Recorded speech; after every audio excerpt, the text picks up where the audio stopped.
حضرت شیخ عبدالقادر جیلانی کے اقوال دنی۔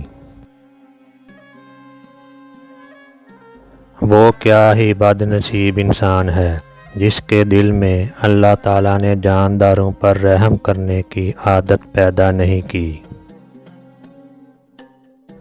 جس نے مخلوق سے کچھ مانگا وہ خالق کے دروازے سے اندھا ہے۔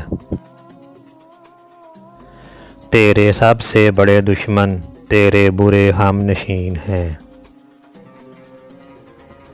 بدگمانی تمام فائدوں کو بند کر دیتی ہے۔ مومن کے لیے دنیا ریاضت کا اور آخرت راحت کا گھر ہے۔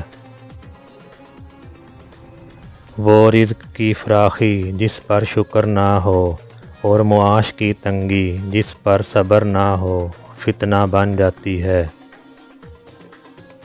افلاس پر رضامندی بے حد ثواب کا موجب ہے۔ تیرا کلام بتا دے گا کہ تیرے دل میں کیا ہے۔